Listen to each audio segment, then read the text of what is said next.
with what happened since you last met the National Council for Higher Education?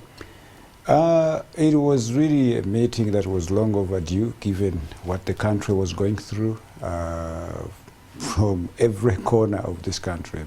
But we had a very good meeting, one of the best meetings at least we have had in a significant longer time as higher education institutions.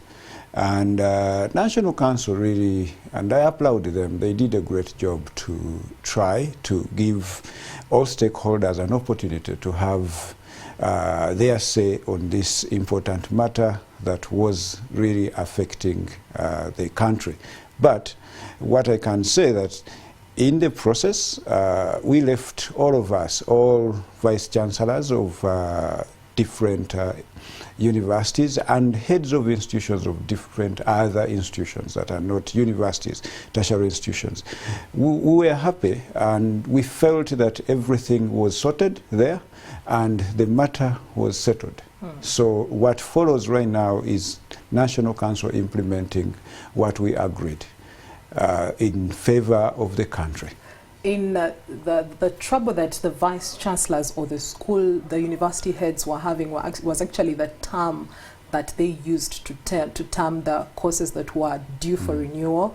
The word termed as expired, and that is one of the things that you wanted the Council for Higher Education to actually address. Tell us how have you addressed this to them, or have they even gotten to address this issue? So I think National Council for Higher Education is also listening. I think they have heard the cries of people, the huge cries of people around the country. And before actually we went there, they had, I think, resolved that this is a terminology that they have to put under consideration, and they have to change that, because in the language of education, pedagogically or anything education does not expire.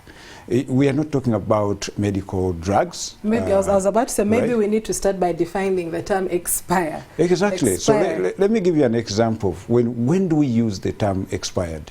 We are talking about walking in a supermarket and you look at something on the shelves of the supermarket and it has a starting date and an end date. And if you use that particular product, when that expiry date has come, there are consequences. If it's something like food, definitely it is poisonous, it can harm someone. If it is, say, medicine from a pharmacy, it is poisonous, it is going to kill you. So you cannot renew it. All right.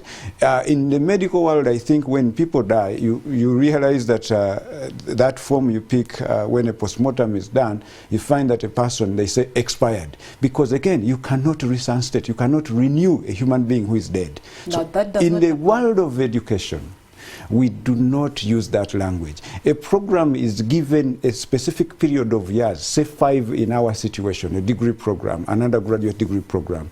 After 5 years, it requires reassessment to take care of the new needs that may have really the trends of the world. You require to change that program, upgrade it for 20%, 10%, 30%, depending on the magnitude of what has changed. So it doesn't expire. What term would have been appropriate to refer to a course that has outlived its Yes, period? there are several terms. If, as an institution, say Victoria University, we have noticed that our program, I'll give you an example. We had a program, business administration, that was due to, in their terminology, to expire May 28th, right? Now, a year before, you are required to reassess that program and submit it. And we had submitted it a year before this May 2028. So in the process, that program, while it is still sitting in National Council for Higher Education, someone can call it under review. All right? Okay? The other one... So if, as it is expired, the students still continuing to study? Yes, the law... As it is under review? Correct. You know, the law says, for example, a Bachelor of Business Administration, it is 3 years in this country.